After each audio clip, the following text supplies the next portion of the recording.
Sini kumpul, kita bakal nonton kisah epik. Sang MC, kita berdiri ngos-ngosan memegangi tangannya.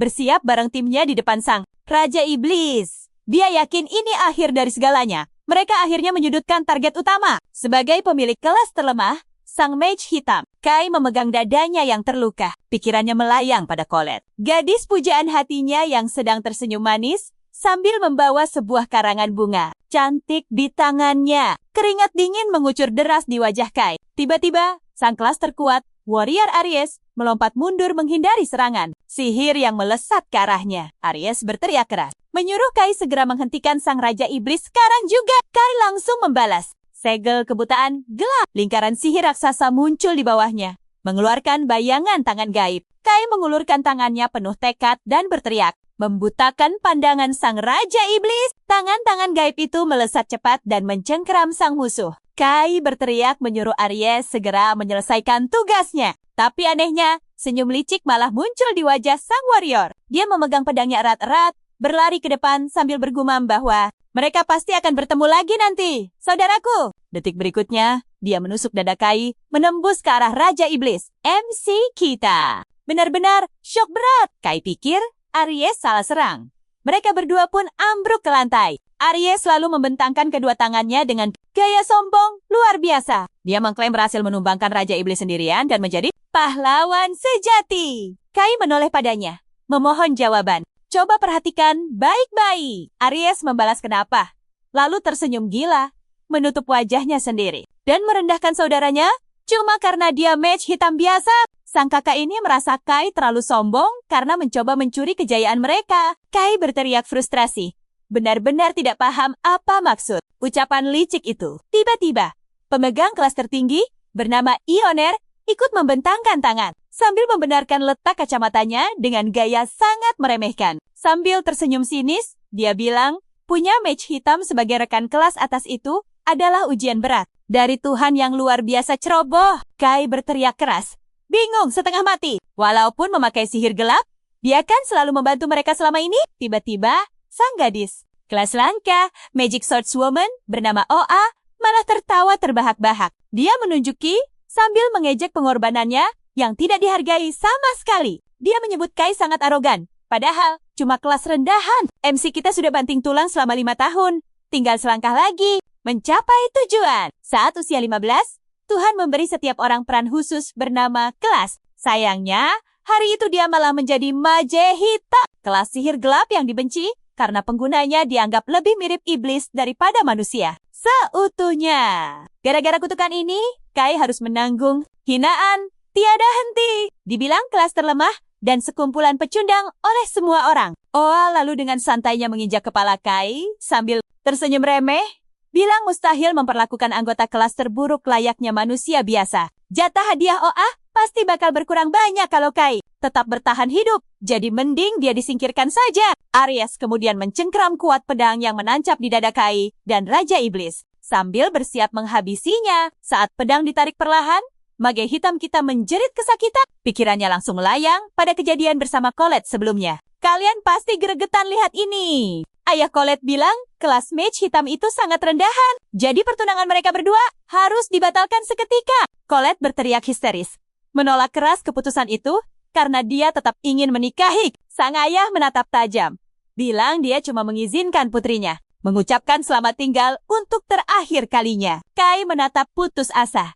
merasa hancur berkeping-keping. Colette berusaha menggapai tangan Chai dengan sekuat tenaga, tapi penjaga langsung menahannya. Sambil menutup mata menahan sedih, dia melepas gelang pemberiannya, lalu menaruhnya tepat di telapak tangan sang MC. Sambil memintanya menyimpannya baik-baik, air mata berlinang di wajah cantiknya. Kai benar-benar syok melihat gelang berharga itu ada di tangannya. Colette memintanya menjaga gelang itu, lalu mengucapkan perpisahan. Sambil menangis terseduh-seduh, gadis itu berjanji mereka pasti bakal bertemu lagi suatu hari. Kembali ke masa kini, Aries masih tertawa gila. Dia mendekati Kai, lalu berbisik licik bahwa sebenarnya Colette sendirilah yang menyuruhnya untuk menyingkirkannya. Bahkan, ayah mereka juga setuju dengan rencana busuk itu.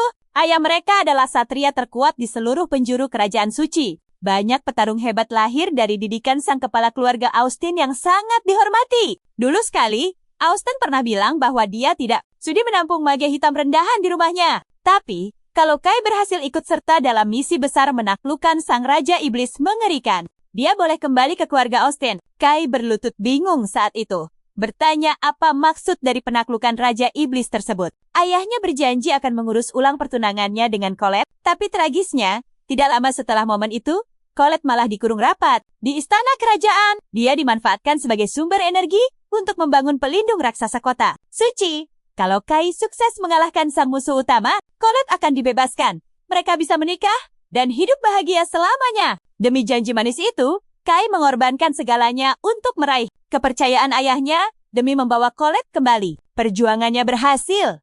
Level kelasnya sukses menembus status kekuatan di angka 999. Tapi di masa kini, Aries justru tersenyum super jahat dan berbisik pelan di telinga Kai. Sayang sekali saudaraku. Dia merentangkan tangan, tertawa terbahak-bahak, lalu bilang kalau kakak tertua yang tak terkalahkan ini malah berakhir gugur di tangan Raja Iblis.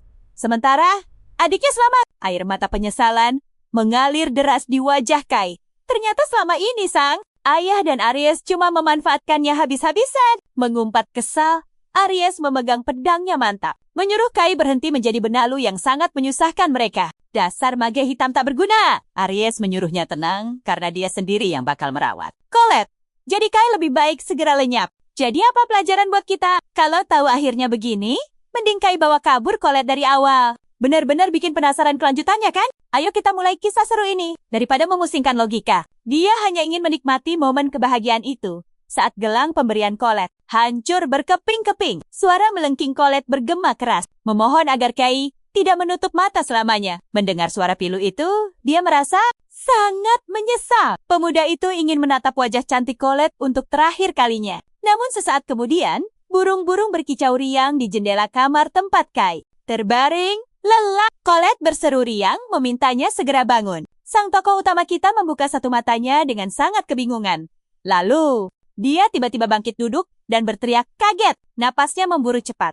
Wajahnya dipenuhi peluh dingin. Dia langsung menatap tajam ke arah gadis itu dan memanggil nama Colette dengan terkejut. Bukankah gadis manis itu sedang dikurung di istana? Kenapa ada di sini? Dia berlari, menghampirinya dan bertanya, panik ada apa?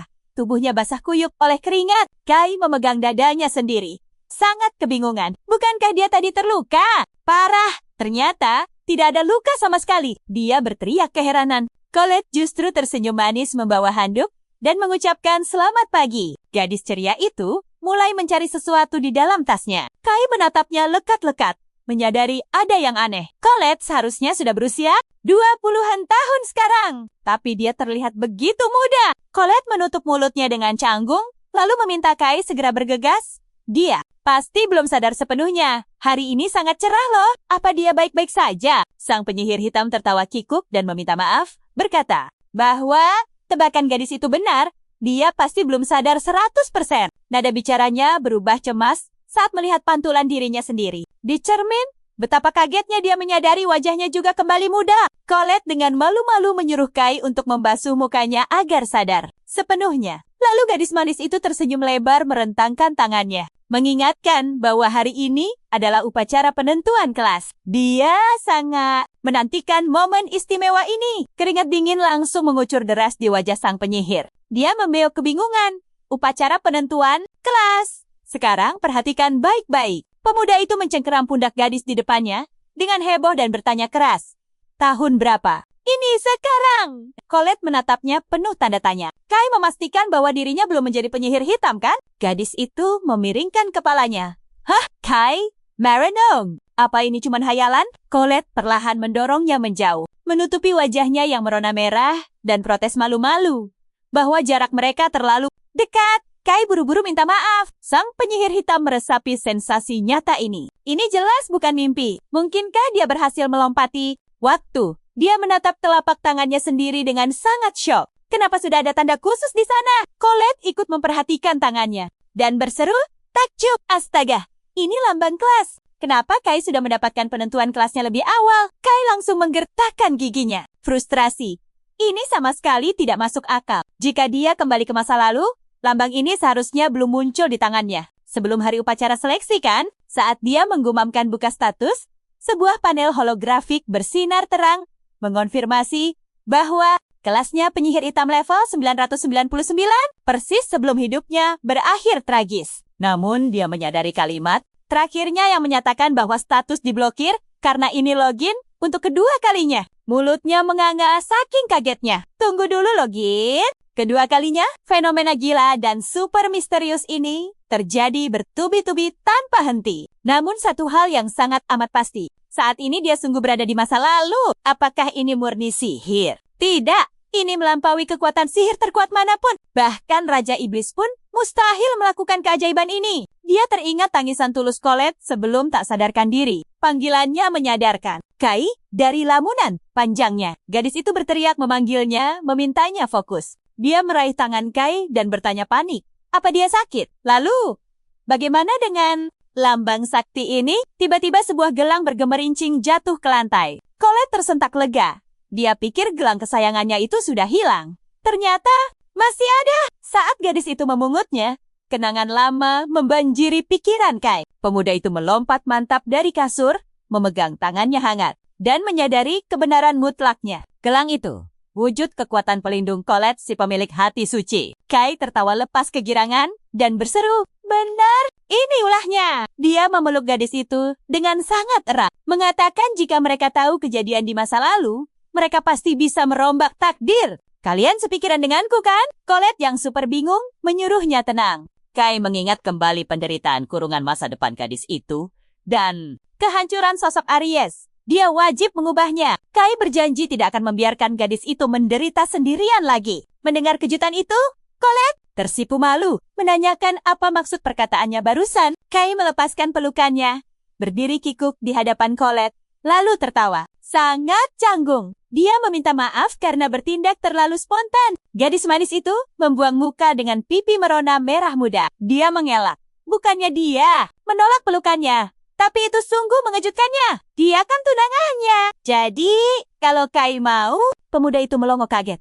Hah? Iya. Colette menunduk malu dan membantahnya panik. Kai menggaruk kepalanya bingung.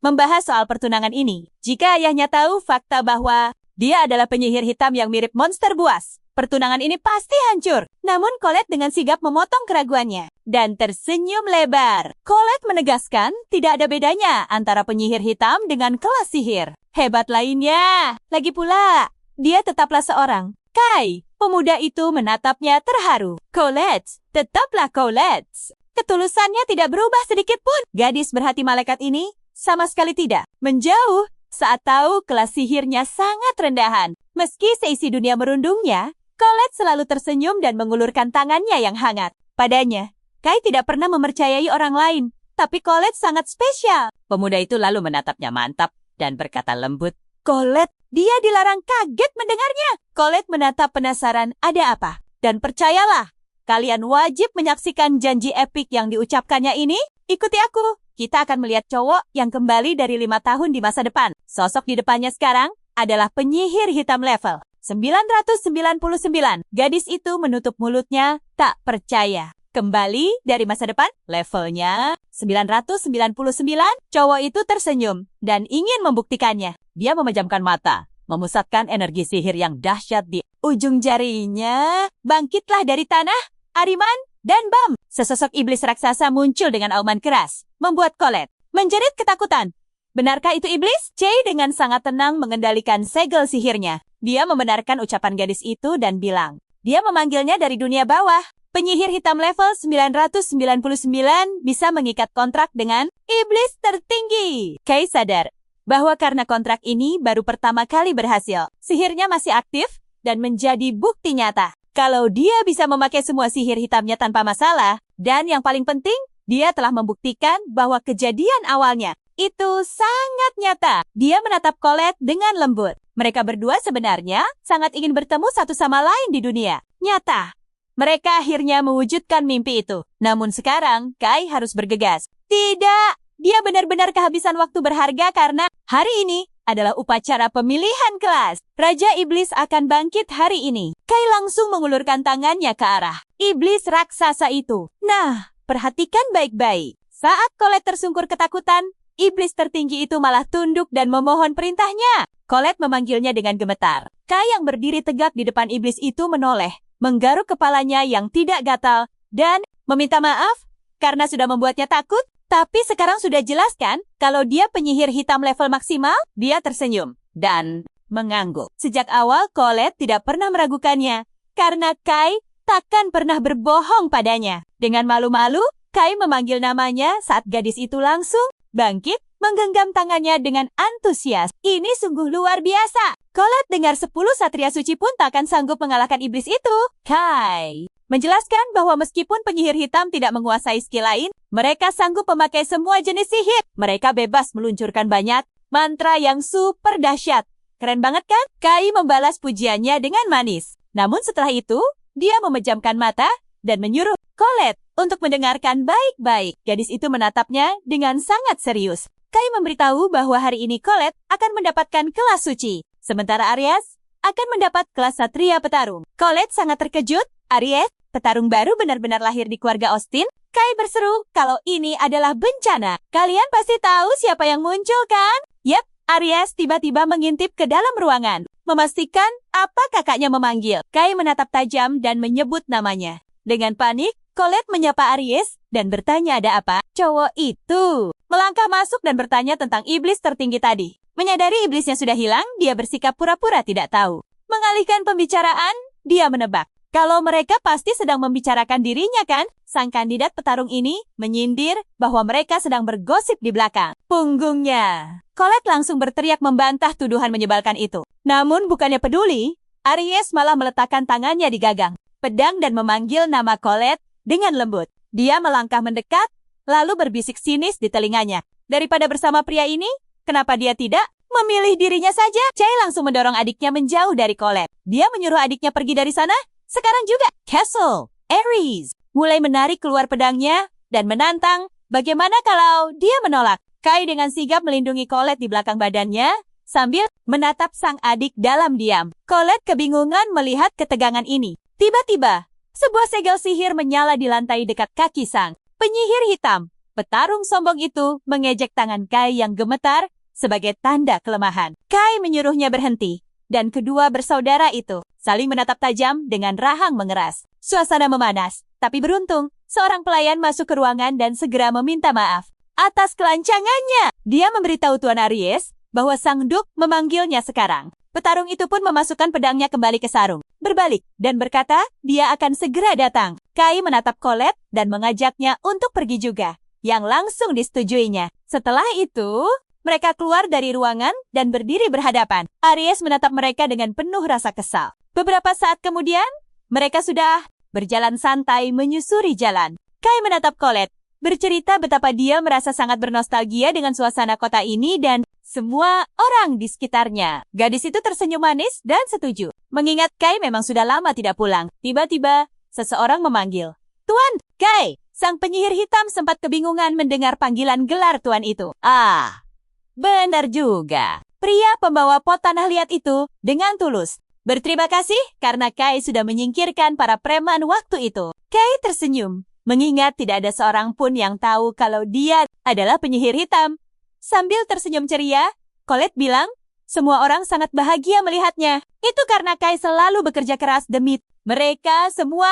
Tak lama kemudian, Kai mengajak Colette untuk melanjutkan obrolan penting mereka tadi. Gadis itu setuju. Kai menjelaskan bahwa sebentar lagi Aries akan menerima kelas satria petarung di upacara. Namun setelah itu, dia akan melakukan kesalahan fatal. Gara-gara Aries, Raja Iblis, Griselda akan bangkit. Dan hanya dalam 3 hari, kerajaan suci akan runtuh. Dengan gemetar, Colette mendengarkan pria itu yang menatap para penduduk. Kai berkata bahwa area kotanya memang akan bertahan. Namun banyak orang akan menjadi korban. Demi melindungi sisa kota suci ini, sebuah pelindung raksasa akan didirikan. Dan untuk mempertahankan sihirnya, Colette akan dikurung selamanya di dalam istana kerajaan. Terlebih lagi, Kai akan menjadi penyihir hitam dan diusir dari keluarga Austin. Penasaran kan bagaimana dia mengubah takdir ini? Mari kita lihat kisah luar biasa ini. Gadis itu berseru girang.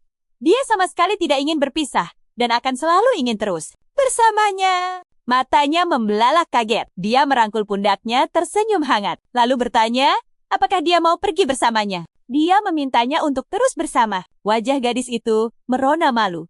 Bertanya, apakah Kai sedang melamarnya? Lalu dia tiba-tiba memeluknya erat dan berkata, betapa bahagianya dirinya. Dulu di kehidupan pertamanya, pemuda ini memang sangat bodoh karena mengabaikannya. Coba saja dia melakukan ini sejak awal. Dia memeluk Colette dengan sangat erat dan berterima kasih. Pasti segalanya jauh lebih baik. Jika dia memeluk Colette sehangat ini sedari dulu, sesaat kemudian dia mengambil alih tali kekang kuda yang dinaiki gadis itu dan berkata, dia harus bersembunyi di desa Lakus untuk sementara waktu. Dengan begitu, dia bisa terhindar dari segala bencana peperangan mengerikan ini. Perjalanan ke sana butuh waktu sekitar 3 hari. Colette mengenakan tudungnya dan bertanya apakah pemuda itu akan ikut bersamanya. Dia menggigit bibir, lalu meletakkan tangan di dada, berjanji akan menghentikan Aries dan mencegah kebangkitan sang raja. Iblis, seutuhnya. Gadis itu tersenyum dan berkata, dia sangat mengerti, seperti dugaan. Colette memintanya berjuang sekuat tenaga, melindungi semua orang. Kai langsung menyetujuinya,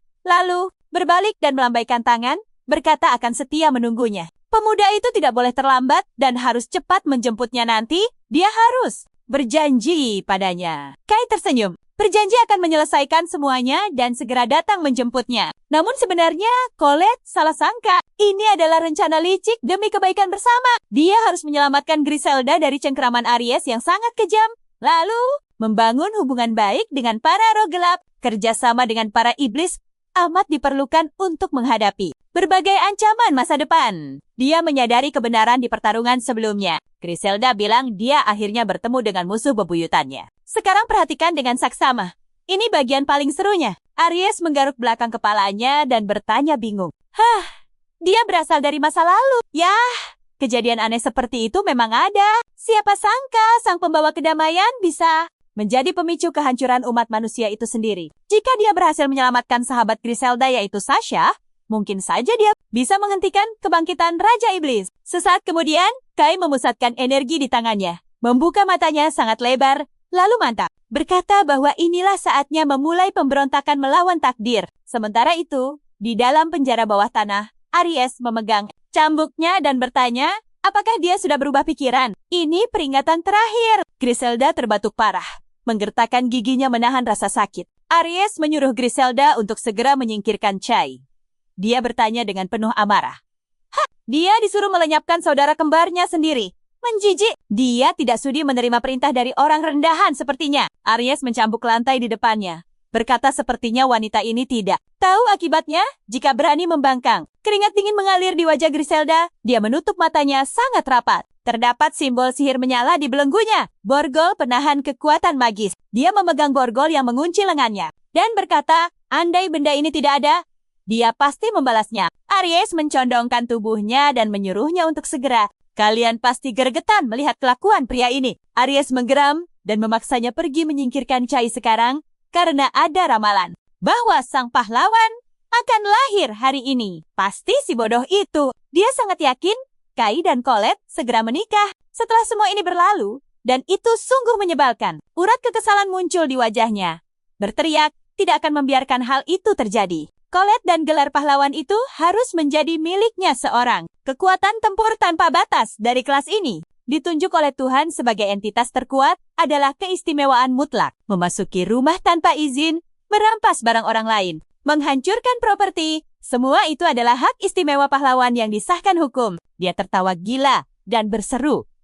Bukankah ini luar biasa hebat? Tidak ada yang berani melawan satu-satunya orang yang bisa mengalahkan Raja Iblis. Jika dia menjadi pahlawan, dia bebas memiliki wanita manapun. Sedikit air liur menetes di sudut mulutnya. Berhayal betapa dia sangat ingin menjadi pahlawan. Sialan, andai saja ini tidak terjadi. Jika gadis itu menyingkirkan Kai, status pahlawan pasti jatuh ke tangannya. Hari ini adalah kesempatan terakhirnya. Kongato nasamove, hanya demi wanita, dasar pengecut, pria itu murka dan memukulnya keras. Gadis itu harus pergi dan segera menghabisinya. Menurutnya, untuk apa dia membelinya selama ini? Sang vampir menggertakkan giginya berteriak, jangan pernah meremehkannya. Dia pikir sedang berhadapan dengan siapa? Dia adalah vampir terhormat. Garis keturunan Raja Iblis mengalir deras di nadinya. Meskipun nyawanya terancam, dia sama sekali tidak sudi tunduk. Aries menghinanya sebagai sampah tidak berguna. Padahal dia sudah menghabiskan hartanya. Pria itu kemudian menghunus pedangnya dan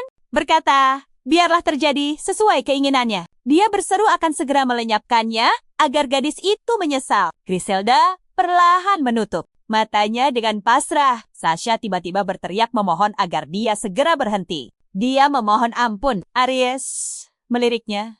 Dan Griselda berseru kaget melihat Sasha sadar. Menyuruhnya diam. Sasha menangis menolak. Dia takkan diam meski itu perintah. Sekalipun Sasha berjanji akan menyingkirkan targetnya. Asalkan Aries mau melepaskan Griselda sekarang juga. Aries langsung menginjak wajahnya. Kita harus tahan napas di sini. Aries meremehkannya. Iblis kelas rendah berani menyingkirkan anak kesayangan keluarga Austin yang agung. Ayo merapat. Kalian pasti geram melihat cewek malang ini ditendang sampai Griselda menjerit, memanggil Sasha. Aries tersenyum licik. Cowok kejam ini mencengkeram wajah Sasha kuat dan mengejek. Apa pelayan ini begitu berharga baginya? Griselda hanya bisa menatapnya. Penuh ketakutan. Aries tertawa dan merasa lucu melihat iblis yang sok bertingkah seperti manusia yang peduli. Dulu, ayahnya juga sering melakukan hal kejam seperti ini. Tanpa ragu, dia menempelkan pedang dinginnya ke leher Sasha sampai sedikit tergores. Wajah Griselda langsung pucat pasi dan dipenuhi keringat dingin yang mengalir. Aries memberinya satu kesempatan terakhir. Griselda harus bersumpah untuk selalu tunduk pada semua perintah Tuan Aries sambil merentangkan kedua tangannya lebar-lebar. Cowok itu tersenyum puas dan menyuruh Griselda mengulangi kata-kata ini, bahwa dirinya hanyalah budak setia yang tidak berguna milik Tuan Aries. Iblis bodoh sepertinya pasti bisa menurutkan. Griselda menatapnya tajam, merasa sangat dipermalukan dengan hinaan ini. Bukannya kasihan, Aries malah kembali menempelkan ujung pedangnya pada Sasha. Dia mengancam pelayan kesayangannya ini akan segera tiada. Griselda menggertakkan giginya menahan amarah yang meledak, lalu cowok itu mulai mengayunkan senjatanya. Griselda berteriak menyerah. Tubuhnya bergetar hebat ketakutan. Tapi Sasha balas menangis dan memohon agar Nona Griselda tidak melakukan itu. Griselda tidak peduli. Dia sangat menyayangi Sasha dan membutuhkannya. Sambil menutup mata dengan pasrah, dia akhirnya berjanji akan selalu mematuhi Tuan Aries. Sasha berteriak histeris. Nona Griselda tidak boleh membuang harga dirinya seperti itu. Griselda menatap pelayannya dengan bingung. Aries yang kesal mendecak kasar. Dasar bodoh. Berhenti mengabaikannya. Aries melangkah maju dengan marah dan berteriak. Baiklah kalau begitu, hancur kalian. Tahan napas kalian. Saat pedangnya berayun, pintu ruangan itu mendadak terbanting terbuka. Aries menoleh kaget dengan wajah bodohnya. Lalu matanya seketika membelalak ketakutan. Energi sihir yang sangat dahsyat meluncur deras dari segel sakti buatan Chi. Kedua cewek itu menatap takjub, penuh rasa kaget. Asap tebal menutupi seluruh ruangan. Kai berjalan mantap mendekati Griselda dan berteriak keras. Hentikan itu Aries. Kesatria itu langsung berbalik dan bertanya dengan nada marah. Tapi Kai tidak peduli. Dia memusatkan kekuatan sihir di kepalan tangannya dan berlari cepat. Wajah Aries basah oleh keringat panik. Dia memanggil nama Kai dengan kaget. Sebuah segel ajaib bersinar terang di kepalan tangan Chi. Mendarat telak di wajah Aries. Aries terpental keras menabrak dinding batu sampai hancur retak berantakan. Cowok kejam itu menjerit kesakitan luar biasa karena terluka sangat parah. Dari mulutnya, kedua gadis itu masih terpaku kebingungan. Kai menghampiri mereka dan tersenyum lega. Syukurlah dia tiba tepat waktu. Aries pun ambruk tak berdaya, pingsan di lantai. Griselda yang masih kebingungan bertanya siapa cowok hebat ini. Kai malah balik bertanya, apa dia, Griselda, yang ingin menjadi Raja Iblis baru?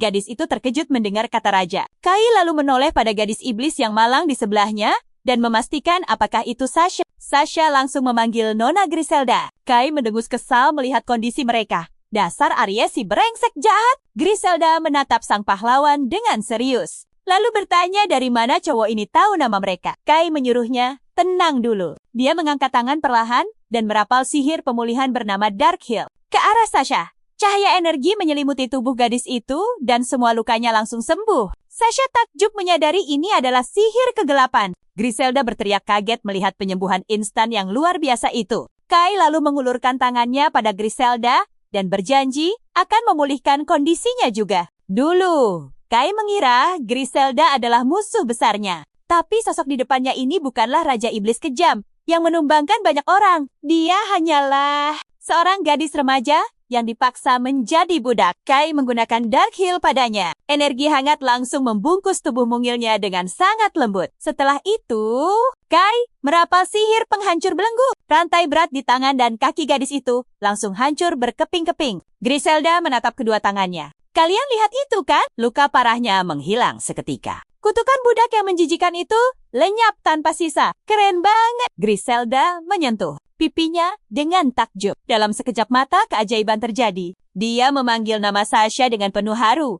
Air mata kebahagiaan mulai menetes. Dia memeluk erat Sasha yang juga menangis memanggil Nona Griselda. Mereka saling berpelukan dan bersorak gembira. Akhirnya mereka bebas sepenuhnya. Kai tersenyum melihat kehangatan mereka. Sasha menangis tersedu-sedu, mengaku sangat putus asa dan mengira hidup mereka akan berakhir saat wilayah mereka direbut oleh Elsa sang pembasmi iblis.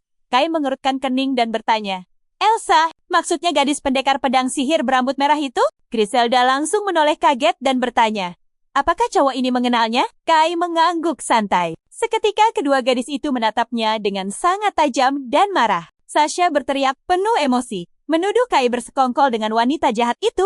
Kai langsung menggertakkan giginya kesal dan membantah keras tuduhan konyol tersebut. Elsa sudah menghancurkan banyak wilayah iblis bersama ribuan petualang. Bagi Elsa, uang adalah dewa, dan tujuan utamanya hanyalah meraup kekayaan. Wanita serakah itu menculik iblis untuk dijual demi memperkaya diri sendiri. Dia menjadi musuh abadi para iblis karena tindakan kejinya. Sayangnya, manusia sangat mendukung Elsa. Wajah cantik dan popularitasnya membuat dia mudah bergabung dengan tim petualang papan atas. Kai benar-benar ogah punya urusan apapun dengannya. Griselda kembali menatap pahlawan ini dengan sangat serius. Dia menyadari belum mengucapkan terima kasih pada manusia hebat ini. Griselda merasa sangat berutang budi dan menanyakan siapa nama penyelamatnya ini. Sambil tersenyum, cowok itu menjawab, namanya Kai Austen. Gadis itu tertegun mendengarnya. Kai, apa dia ingin menjadi pahlawan sejati? Kenapa manusia ini mau repot-repot menyelamatkan ras iblis? Bukannya menjawab, Kai malah balik meminta bantuan mereka. Griselda kaget bukan main. Bantuan? Kai menunjukkan punggung tangannya dan tersenyum getir, menyatakan bahwa dia sudah dibuang oleh masyarakat manusia. Griselda menatap tangan itu dan menunjuknya dengan syok berat. Itu adalah tanda kegelapan. Kai adalah seorang penyihir kegelapan yang langka. Sasha akhirnya mengerti kenapa cowok ini bisa menggunakan sihir hitam.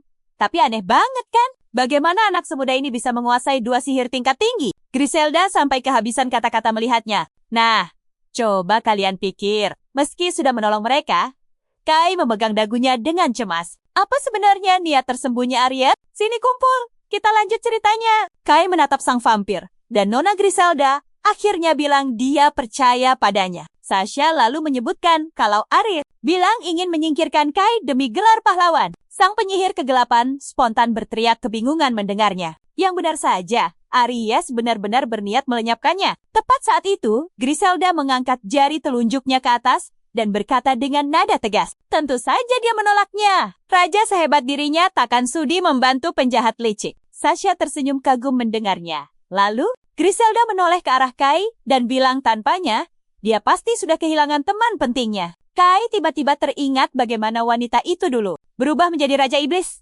Oh, begitu. Jadi, Griselda putus asa dan menumbangkan banyak orang karena rasa dendam. Dan itu semua terjadi karena kakaknya. Kai perlahan berjalan mendekati kakaknya, merentangkan tangannya lurus ke depan, dan mulai memusatkan energi sihir kegelapannya. Haruskah dia menghabisinya sekarang juga? Kai teringat kata-kata Aries yang selalu merendahkannya. Dia sempat mengira Aries peduli padanya, namun kemudian Kai teringat senyum ceria Colette. Benar juga.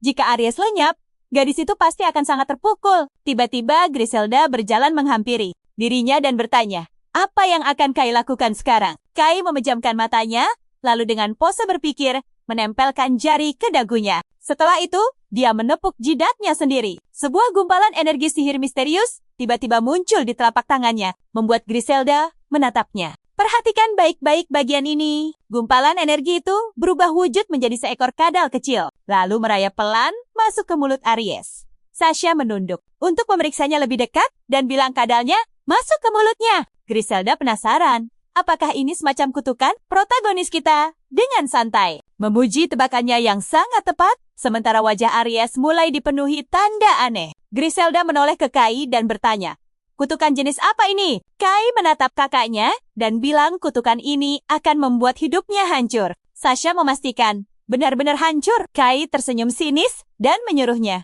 Melihat buktinya nanti, Griselda duduk manis di sebelah Aries, mengulurkan tangannya ke arahnya. Dan dengan nada sangat kagum berkata bahwa sihirnya luar biasa. Sasha dengan bangga menimpali. Bahkan iblis sekalipun tak ada yang bisa menguasai sihir kegelapan sehebat ini. Sosoknya semakin misterius. Sang protagonis menjawab canggung. Lalu matanya tak sengaja menatap kedua gadis itu. Pakaian mereka ternyata sudah robek parah. Dia bertanya canggung, haruskah dia memberi mereka pakaian baru? Mereka berdua langsung tersipu malu dan berseru kaget. Kai mengulurkan tangannya, merapal sihir lemari kegelapan. Kai merogoh ke dalam portal dimensi itu, berharap menemukan baju tertutup di sana. Nah, ini dia. Dia menyodorkan pakaian itu dan menyuruh mereka ganti baju di tempat lain. Tak lama, kedua gadis itu sudah berdiri di depan cermin. Griselda mengangkat tangannya dan meminta Sasha untuk ikut ganti baju juga. Sasha meletakkan tangannya di pinggang, lalu meminta Tuan Chai dengan sopan agar segera pindah ke ruangan sebelah. Kai tersenyum canggung dan berjanji takkan mengintip. Dia menyadari waktu sudah hampir siang, yang berarti Arya sebentar lagi akan menerima kelas pahlawannya. Semua lukanya, kecuali kutukan tadi, bakal pulih berkat kemampuan kebangkitannya. Kini, hanya pedang suci yang masih tersisa. Griselda mengintip ke dalam ruangan dan memanggil nama Kai. Dengan malu-malu, dia mengangkat sedikit ujung gaunnya, memamerkan penampilan barunya yang imut. Wanita itu tersenyum ceria, bilang, ini pertama kalinya dia pakai baju model begini. Kai membalas senyumnya dengan canggung, memuji kalau itu sangat cocok untuknya. Wajah Griselda langsung memerah menahan malu, dan dia mengucapkan terima kasih. Tiba-tiba Sasha menghampiri mereka dan mengomel, berani-beraninya Kai memakaikan gaun pelayan pada Nyonya Griselda. Sang vampir menoleh santai dan bilang dia menyukainya kok. Mendengar itu, Sasha pun berterima kasih dengan riang. Kai memotong obrolan mereka dan minta waktu sebentar untuk bicara serius. Kedua gadis itu menatapnya.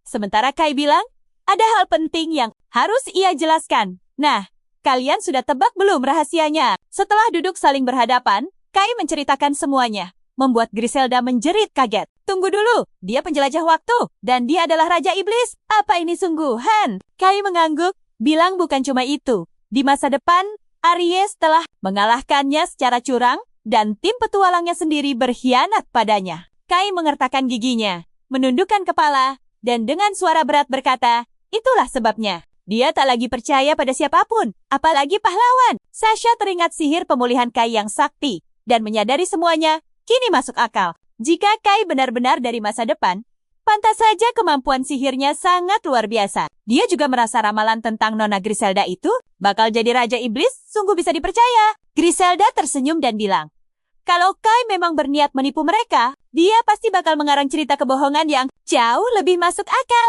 Apalagi, sekarang dia berhutang nyawa padanya. Kai hanya bisa tersenyum canggung. Griselda lalu bertanya serius, apa langkah mereka? Selanjutnya, dengan penuh tekad, Kai menjawab, mereka akan melenyapkan Elsa. Griselda membelalakan matanya terkejut dan bertanya, apakah dia benar-benar serius? Wanita jahat itu telah memperbudak rakyat mereka dan mencuri semua fosil berharga. Rakyatnya masih menderita. Griselda tiba-tiba menundukkan kepalanya dengan raut wajah sangat sedih. Sang protagonis meletakkan tangan di dada, berjanji dia akan mengembalikan semuanya ke keadaan semula. Griselda menatap pria itu dengan penuh harapan, bertanya, mungkinkah dia menyelamatkan rakyat mereka? Kai mengangguk mantap. Syukurlah. Griselda seketika menangis haru, berkata bahwa kini dia akhirnya bisa mengangkat wajahnya di hadapan mendiang ayahnya yang telah lama tiada. Mata Sasha juga ikut berkaca-kaca melihat pemandangan mengharukan itu, dan dia pun menyetujuinya sepenuh hati. Kai mengepalkan tangannya di atas lutut,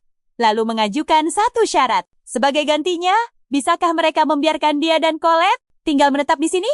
Mereka sudah bertunangan? Griselda memastikan. Bertunangan? Oh, pantas saja dia ingin melindunginya. Kalau begitu, tentu saja dia sama sekali tak keberatan. Kai lalu bilang, hari ini Colette akan diberi gelar gadis suci. Griselda langsung menjerit panik. Tunggu, gadis suci? Kalau gadis suci tiba di sini, orang-orang kerajaan suci pasti memburunya. Pastikan kalian nonton kelanjutannya bareng aku. Oke, Bersiaplah bersamaku. Sambil melipat tangan, dia dengan percaya diri menyuruh mereka mengandalkannya jika Holy Kingdom menyerang. Lalu, tiba-tiba ada vas jatuh dari meja. Mendengar suara itu, dia berbalik, meraih gadis-gadis itu, dan terbang keluar gedung melewati celah besar. Di dinding yang hancur, dia menatap mereka, lalu menurunkan mereka ke tanah. Griselda bertanya dengan sangat terkejut, bagaimana mereka bisa bergerak secepat itu? Saat gedung mulai terbakar, Kai bilang waktunya sudah tiba. Mereka harus segera menyelamatkan diri. Sasha memegang bahu Griselda. Sementara gadis itu menggertakkan gigi menahan marah dan berseru, "Kenapa secepat ini?" Aries tiba-tiba muncul dari kobaran api sambil tersenyum lebar. Dia tertawa lepas dan bertanya, "Bagaimana kabarmu saudaraku?" Wajahnya benar-benar sombong sebelum dia akhirnya menyadari sebuah tanda di tangan saudaranya. Matanya terbelalak kaget, lalu berkata, "Apakah ini sungguhan tanda Dark Mage? Benar-benar sangat disayangkan." Padahal dia berharap menjadi pahlawan, tapi malah dapat sihir tak berguna. Dia menatap tanda di tangannya, lalu mengepalkan tinju, berkata bahwa bagaimanapun juga, dia akan menjadi pahlawan. Kai melihat tangannya dan berpikir, ini adalah tanda skill kebangkitannya mulai bekerja. Dia menyatakan bahwa dirinya tetaplah pahlawan. Sang pejuang Aries tersenyum gila dan berteriak bahwa dia menang. Dia mengalahkannya dan kini dia yang berkuasa. Griselda langsung membalas, "Pahlawan aneh ini sungguh situasi yang paling buruk." Aries menyentuh wajahnya sambil menyeringai tajam. "Perhatikan baik-baik, ini makin seru." Dia bilang sudah menghajarnya habis-habisan, lalu menawarkan terima kasih, mengulurkan tangan, dan mengaku tidak pernah menyangka bisa mendapatkan kekuatan ini. Sang pejuang mengangkat tangannya tinggi-tinggi dan berteriak, "Datanglah pedang suci Durandal!" Tubuhnya diselimuti energi luar biasa. Petir terang menyambar ke langit. Kemudian sebuah pedang muncul di tangannya, dan saat melihat senjata epik di genggamannya, dia berkata, "Inilah pedang pahlawan, bukti mutlak bahwa dialah yang memimpin sekarang." Griselda langsung bertanya dengan raut kebingungan, "Apakah ini pedang legendaris itu?" Sasha merinding merasakan energi sihirnya yang menakutkan. Sementara sang vampir bilang bahkan, Kai mungkin tak sanggup melawannya. Sang pahlawan utama menggertakkan giginya dan teringat Durandal, pedang yang mengakhirinya di kehidupan pertama. Aries memegang pinggangnya sambil tersenyum congkak, menyuruh kakaknya memohon ampun. Tapi Kai hanya memanggil nama Aries, jadi dia langsung mengarahkan pedangnya ke arahnya. Pejuang itu menyeringai dan berteriak, apakah Dark Magician itu tidak sadar perbedaan kekuatan mereka yang sangat jauh? Karena dia pahlawan sejati, tak ada yang bisa menang melawan pedang dengan energi magis terkuat. Dia menuntut kakaknya bertobat karena menentang keadilan. Kai mengulurkan tangannya dan menyuruhnya berhenti bicara omong kosong. Dia memintanya menyerang sekarang juga untuk menunjukkan neraka padanya. Urat kemarahan menonjol di wajah sang pejuang. Dia bertanya dengan penuh amarah, "Menunjukkan neraka?" Dark Magician itu memberi isyarat tangan dan sesumbar akan mematahkan pedangnya jadi dua. Jika sihir gelapnya kalah, dia tidak akan pernah keluar rumah lagi. Aries berteriak, "Sungguh menarik." Sepertinya dia memang ingin hancur. Dia mengumpulkan energi di pedangnya dan berlari maju sambil berteriak akan memberinya pelajaran. Sang Dark Magician dengan lincah menghindari pedang itu, berpikir betapa kuatnya energi magis tersebut. Sambil terus menghindar, dia menyadari serangan biasa seperti ini tidak akan mempan. Aries berhenti lalu berteriak kebingungan. Bagaimana bisa dia terus menghindar? Kai hanya berpikir, meski dia seorang pahlawan, kekuatan aslinya bahkan lebih rendah dari level 1. Tiba-tiba, sebuah layar sistem muncul tepat di depan. Wajah sang penyihir. Di sana tertulis kelas tersembunyi yang sangat terbatas telah diterima untuk kehidupan keduanya. Dia berpikir, kalian penasaran juga kan? Kelas tersembunyi bintang gelap, dia membatin keheranan. Apa-apaan ini? Ini pertama kalinya dia mendengar nama kelas. Langkah tersebut, Aries mengayunkan pedang di atas kepalanya, mendekati kakaknya, dan berteriak marah. Kai lalu mendapat informasi bahwa ini adalah kelas super spesial yang cuma bisa didapat oleh mereka yang menguasai sihir gelap secara sempurna di kehidupan pertama. Dengan bantuan kelas bintang gelap, kamu bisa mengingat segala macam skill gelap. Lakukan perbuatan jahat untuk mengumpulkan poin kejahatan, lalu tukarkan poin itu dengan skill baru. Dark Magician berpikir, jadi harus berbuat jahat demi skill. Bagaimana caranya? Seharusnya sistem memberitahu lebih awal kalau dia sedang diberi selamat. Dia menatap layar itu dengan takjub. Melihat pesan perbuatan hebat yang memberinya 1000 poin. Dia langsung berpikir heran. Dia kan belum melakukan apa-apa. Namun sistem menyatakan dia telah menyelamatkan iblis dan menentang sang pahlawan. Dia tersenyum dan berpikir, oh begitu? Benar juga. Ini jelas sebuah tindakan jahat. Berarti sisanya akan gampang. Muncul daftar skill luar biasa yang bisa didapat. Kai menyadari skill pemanggilan pedang iblis dan berseru, ini dia! Dia mendapatkan skill pemanggilan pedang itu seharga 1000 poin. Aries sekali lagi mengayunkan pedangnya dengan keras, lalu berteriak terima ini. Kenapa dia malah menoleh ke belakang? Tiba-tiba, Kai muncul dan berkata dia sudah terlambat. Sekarang serangannya tak akan kena. Pejuang itu berbalik dan bertanya dengan sangat jengkel. Apa yang terjadi? Protagonis kita mengulurkan tangannya dan berseru, datanglah padaku, pedang iblis diling. Tanah langsung retak di bawah kaki mereka. Aries berteriak kaget. Apa-apaan retakan tanah ini? Sebuah pedang bangkit dari bumi dan muncul di tangan sang Dark Mage. Kai berpikir, inilah senjata Raja Iblis Griselda. Pedang iblis diling yang kekuatannya akan terus meningkat sebanding dengan energi magis gelap. Bagi dirinya yang memiliki level seorang penyihir gelap, tingkat 999. Senjata ini sangat sempurna. Pejuang menatap bingung dan berteriak, pedang macam apa ini? Jadi bagaimana menurut kalian?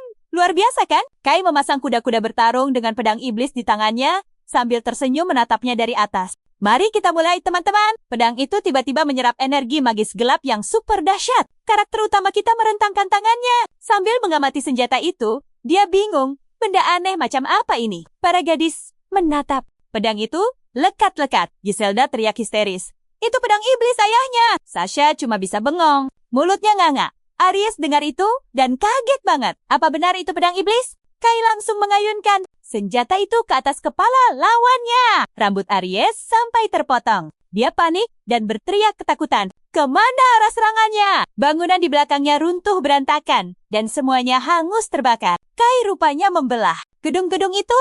Aries menoleh ke belakang dan syok berat melihat kobaran api besar. Kai menatap pedang di tangannya dengan sangat puas. Sepertinya dia mulai susah mengontrol kekuatan brutal ini. Lawannya berbalik. Dengan panik melihat semua kehancuran itu, dia teriak histeris.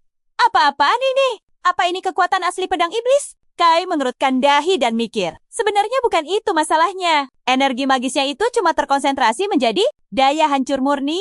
Tiba-tiba Aries menyadari sesuatu. Dengan wajah sombong, dia meneriaki Kai agar berhenti. Cowok itu mendongak, menutup dahi pakai tangannya, dan mulai ketawa terbahak-bahak kayak orang gila. Nah, perhatikan bagian ini teman-teman. Aries meremehkan Chi karena pedang sucinya berelemen cahaya, sedangkan pedang iblis punya elemen kegelapan. Kalau cahaya membentur kegelapan, kekuatannya bakal meningkat berkali lipat. Pedang di tangan. Aries sekarang meluap dengan energi besar. Dia menyuruh Kai melihat bagaimana pedang cahaya miliknya bersinar terang. Kai menatapnya dengan tajam. Dalam hati, dia iri. Karena itu pedang cahaya terkuat. Apa yang harus dia lakukan sekarang? Lawannya tersenyum sinis dan bilang bakal menunjukkan kekuatan bola suci itu. Tubuh Aries mulai bersinar sepenuhnya oleh energi suci. Kai dengan santai menyuruhnya menyerang. Lawannya langsung meledak amarahnya dan berlari menerjang. Sambil berteriak agar Kai lenyap, Aries mengeluarkan sihir pamungkasnya. Arus energi super kuat melesat cepat ke arah karakter utama kita. Aries teriak bangga kalau inilah kekuatan pahlawan sejati. Serangan energi bersinar itu terbang, menghampiri Kai dengan kecepatan gila. Sasha buru-buru menutupi matanya dari cahaya menyilaukan itu dan berusaha tetap berdiri sambil melindungi nonanya. Griselda sampai condong ke depan karena kaget banget dan berteriak. Betapa besarnya gumpalan sihir itu.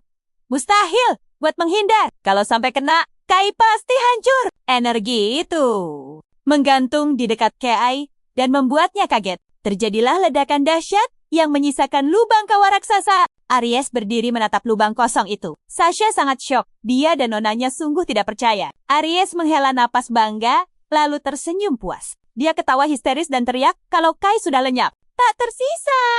Aries kegirangan karena sekarang uang, tanah, dan kejayaan jadi miliknya. Sambil menjilat bibirnya, dia menatap para gadis dan bilang, wanita itu sekarang miliknya juga. Griselda langsung ambruk ke tanah karena sungguh tidak percaya Kai bisa kalah. Aries menatap tajam gadis itu dan bilang tidak akan membiarkannya kabur. Sasha memeluk erat nonanya di lantai. Cowok licik itu bilang giliran mereka selanjutnya. Tapi tiba-tiba, kalian pasti kaget kan? Inilah momen yang ditunggu. Aries menatapnya sangat bingung. Karakter utama kita langsung bertanya, apa dia pikir dia sudah menang? Tepat sebelum ledakan tadi, Kai menggunakan sihir. Kegelapan pergerakan instan. Aries mundur beberapa langkah. Masih syok berat. Kai sadar kalau pedang iblisnya memang tidak mempan melawan pedang suci. Tapi saat Aries memakai jurus pamungkas, sihirnya jadi netral untuk sementara. Di kehidupan pertamanya, Kai sudah sering melihat kelemahan pedang suci ini. Aries menatap pedangnya dengan kecewa karena energi magis di dalamnya sudah lenyap. Kai merasa inilah saat yang paling tepat. Dia langsung menyerang lawannya dan berteriak agar pedang pahlawan itu lenyap dari dunia ini. Kai yakin bisa menghancurkannya sekarang, lalu menebas dengan pedang magisnya. Pedang suci itu retak lalu hancur berkeping-keping. Aries menatap senjatanya dengan sangat kecewa dan berteriak meratapi pedang sucinya. Sesuatu tiba-tiba mementalkannya dan dia jatuh keras ke tanah. Kai mencoba mengatur napasnya. Jelas baginya, pedang itu benar-benar menguras banyak energi magis dan dia cuma bisa memakainya selama 15 menit. Karakter utama kita berkonsentrasi penuh. Kalau dia memakai pedang level 1 ini, dia bisa tumbang seketika. Skill bintang gelap ini sangat merepotkan. Tiba-tiba ada bunyi denting dari sistem. Jendela notifikasi muncul memberikan selamat. Dia menghancurkan pedang suci dan menang. Dia dapat 3.000 poin. Giselda meneriakkan namanya dengan penuh kegembiraan dan bertanya apakah Sasha bangga. Kai akhirnya menang. Puas banget kan melihat aksi jagoan kita hari ini? Ikuti terus bersamaku. Kita akan melihat kelanjutannya. Giselda menyadari dia masih bernapas, lalu bertanya, kapan pahlawan itu akan sadar? Kai menjawab, tidak dalam waktu dekat. Dia menjelaskan, kebangkitan itu cuma bisa dipakai sekali sehari. Sesuatu di dalam diri Aries. Kepalanya mulai retak. Giselda melihatnya dan berteriak heboh bahwa kutukan itu sudah mulai bekerja. Kutukan dari kepala Aries kini menjalar. Turun ke tanda di tangannya. Kai bilang, saat seseorang berniat jahat, tanda cahaya miliknya akan langsung berubah menjadi tanda kegelapan. Begitulah cara Kai membalasnya. Kutukan itu menyelimuti tanda pahlawan Aries dan mengubah bentuknya secara instan. Kai lalu menjelaskan bahwa tanda cahaya tersebut, yang selama ini sangat dihormati, kini berbalik menjadi tanda kegelapan yang hina. Aries sang pahlawan sekarang sudah berubah menjadi seorang pahlawan palsu. Keluarga Austin pasti akan kehilangan kejayaannya. Ini adalah balas dendam sempurna Kai pada Aries dan ayahnya yang merenggut segalanya. Kutukan yang dia lemparkan, pedang suci yang dia hancurkan. Kini bisa dibilang masa depan Aries sebagai pahlawan sudah benar-benar tamat tak tersisa. Sang tokoh utama kita mendengar suara bising dari belakang. Saat dia menoleh, tiba-tiba Griselda terbang lincah ke arahnya, membuat Kai sangat terkejut. Gadis itu berusaha menarik perhatiannya dan memanggilnya Tuan. Kai yang kebingungan sekaligus panik langsung bertanya, kenapa memanggil Tuan? Dengan sangat antusias, dia berteriak bahwa Kai sudah menghancurkan pedang suci, mengalahkan pahlawan, dan resmi menjadi pahlawan bagi iblis. Griselda dengan bangga menyatakan bahwa Kai pastinya adalah Raja Iblis yang baru. Kai langsung berkeringat dingin mendengarnya. Sambil gemetar, dia bertanya, karena takut sungguhan dijadikan Raja Iblis. Sementara itu, di suatu tempat di dalam hutan dekat sungai, seekor kuda terlihat sedang asyik minum. Perhatikan bagian ini ya. Colette bertanya-tanya, bagaimana keadaan Ki sekarang? Sang iblis tingkat tinggi dalam wujud kecilnya menyuruh gadis itu agar tenang. Dia bilang, Kai pasti bisa menahan kemunculan Raja Iblis. Gadis itu lalu duduk di atas sebuah batu besar dan berkata dengan lembut bahwa dia sangat berharap Kai baik-baik saja. Di dunia ini, tidak ada satupun orang yang bisa menandingi kehebatan Tuan Kai. Dia lalu mengelus wujud iblis kecil yang ada di pelukannya. Sambil menatap kagum, Colette bilang dia sangat terkejut melihat iblis itu bisa menyusut menjadi sangat mungil. Sang iblis memintanya untuk santai saja. Lalu dia melompat keluar dari pelukan Colette dan mulai terbang mengelilingi udara di atasnya. Iblis itu menjelaskan bahwa wujud imut ini cuma sementara biar gampang bergerak, tapi dia pasti melindunginya. Colette bertepuk tangan kegirangan dengan mata berbinar, memuji sayap kecilnya yang mengepak dengan sangat lucu. Namun tiba-tiba,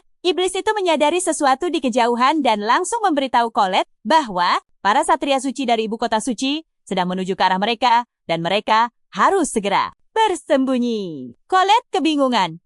Kenapa satria itu repot-repot datang? Sang iblis bilang, mereka pasti sedang mencarinya habis-habisan. Apalagi setelah pihak ibu kota tahu fakta bahwa gadis suci terkuat mereka telah menghilang tanpa jejak. Gadis itu mulai merasa gugup dan akhirnya setuju untuk bersembunyi. Hatinya cemas. Dalam diam dia terus memohon agar Kai segera datang menyelamatkannya. Sementara itu, di tempat lain, Griselda masih terus berteriak histeris bahwa sang tokoh utama kita adalah Raja Iblis. Kai panik dan bertanya, kenapa harus dia yang jadi Raja Iblis? Gadis lain malah setuju. Kai langsung mendorongnya menjauh dan meminta mereka semua tenang. Kai menjelaskan sabar. Kemampuannya memakai pedang iblis tidak otomatis menjadikannya seorang raja. Tapi Griselda menyangkal keras dan bilang ucapan Kai itu sepenuhnya salah besar. Dia menyilangkan tangan penuh kekaguman, lalu berseru bahwa cuma pemilik kelas Raja Iblis murni yang bisa mendapatkan kemampuan pemanggilan pedang iblis. Itu bukti nyatanya. Sasha ikut mengangguk setuju, menambahkan fakta bahwa Kai sukses menghancurkan pedang suci dan berhasil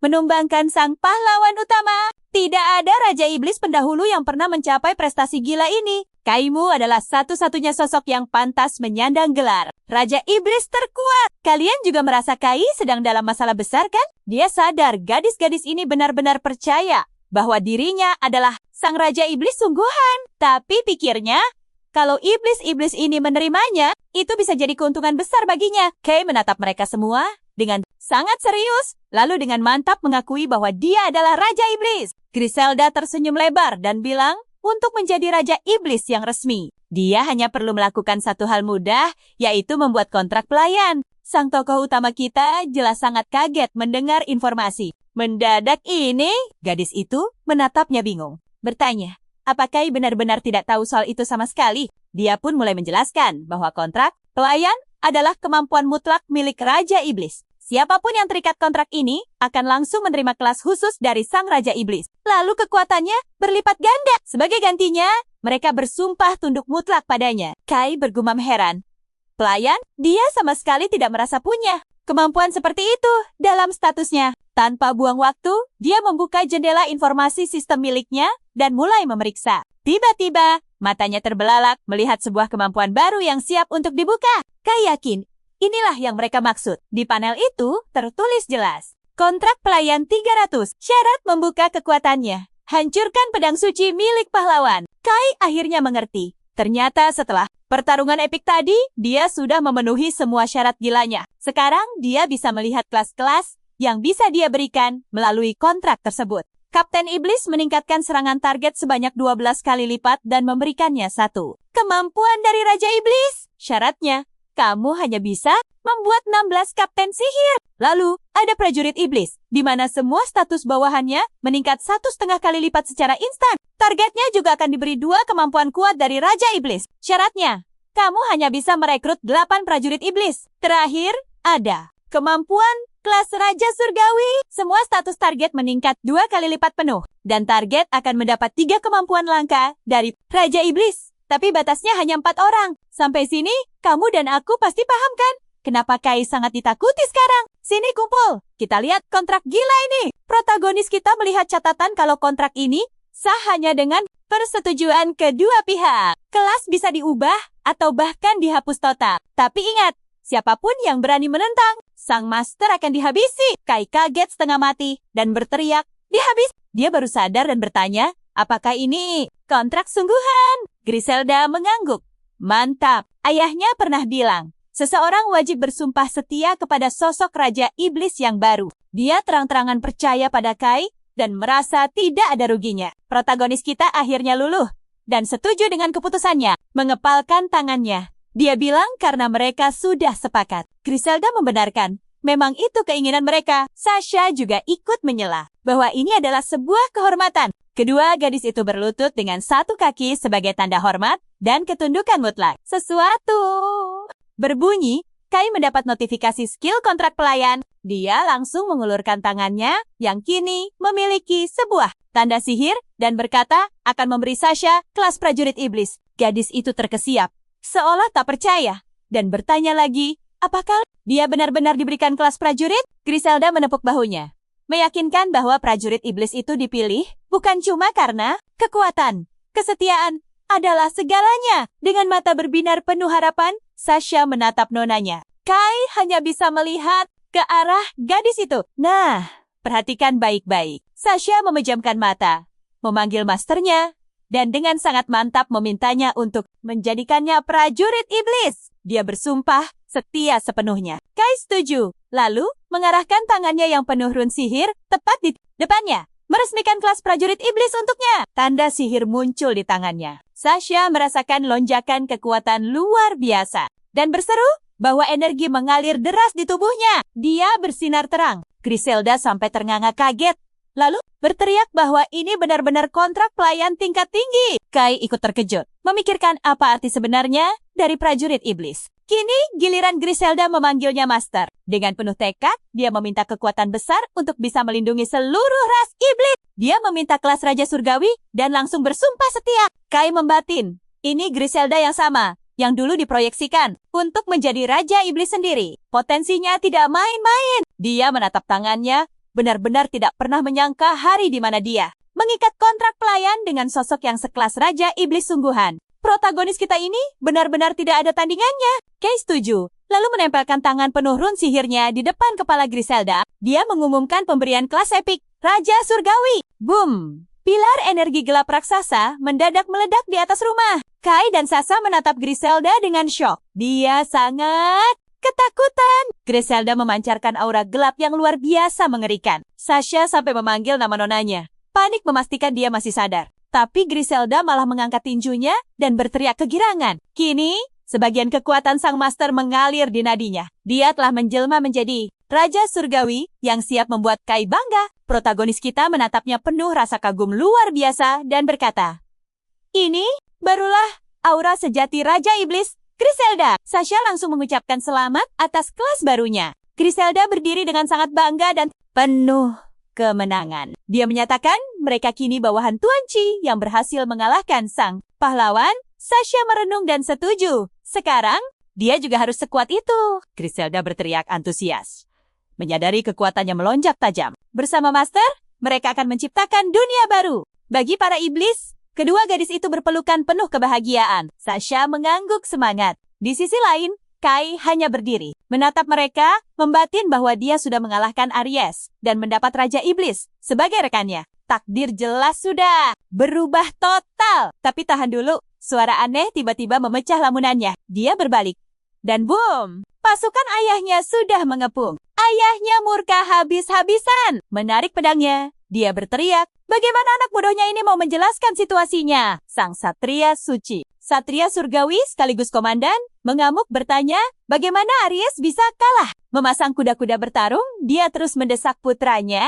Kenapa dia berpihak pada iblis? Jawab sekarang. Kai dengan tenang menyembunyikan para gadis di belakangnya. Griselda yang kesal melihat sikap sok percaya diri pria itu, bertanya siapa dia sebenarnya. Protagonis kita dengan santai menjawab, dia adalah pemimpin Satria Suci, yaitu ayah kandungnya. Di dekat reruntuhan bangunan, pasukan itu menemukan tubuh Aries. Setelah diperiksa, ternyata dia ajaibnya masih bernapas. Sang ayah tetap pada posisinya, menoleh tajam pada putranya. Dia menegur keras.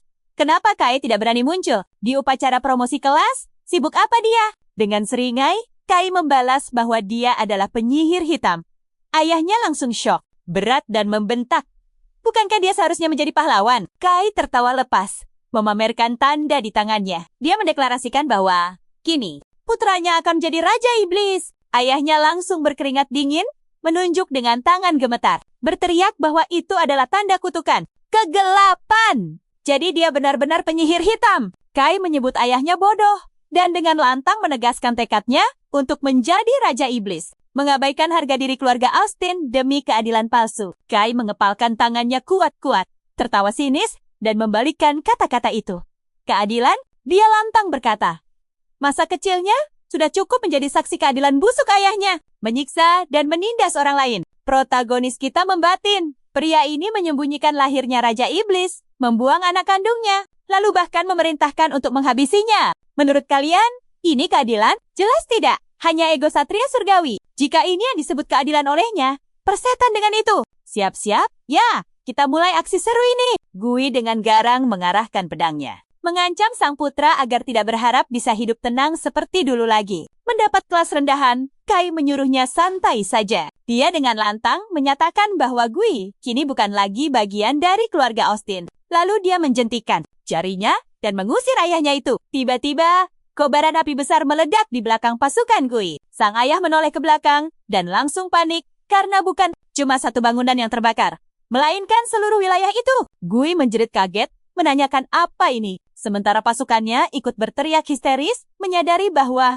situasi makin gawat. Api menyebar cepat dari rumah ke rumah. Warga kota mulai panik tak karuan dan berteriak ketakutan bahwa ada kobaran api di sini dan lumbung pun ikut terbakar. Mereka harus segera lari. Gui langsung menoleh ke arah putranya dan bertanya dengan murka apa yang telah dia perbuat. Griselda bertanya kepada tuannya kapan dia punya waktu untuk menyiapkan semua ini. Kai menjawab dengan santai bahwa sambil mencari gadis itu, dia juga berusaha memastikan tidak ada yang terluka sama sekali. Bunyi denting terdengar, Kai mendapat sebuah notifikasi berisi ucapan selamat. Dia telah berhasil membakar rumah orang tuanya. Kejahatan yang sangat luar biasa, dia mendapat 500 poin. Sang tokoh utama tersenyum tipis dan berpikir bahwa dia sangat beruntung. Sistem ini benar-benar cocok untuk misi balas dendamnya. Dia tentu harus mengambil sebuah kemampuan hebat. Contohnya saja, kemampuan peningkatan kegelapan, di mana setiap naik level, kekuatan gelapnya bertambah 1%. Gui berteriak murka pada putranya,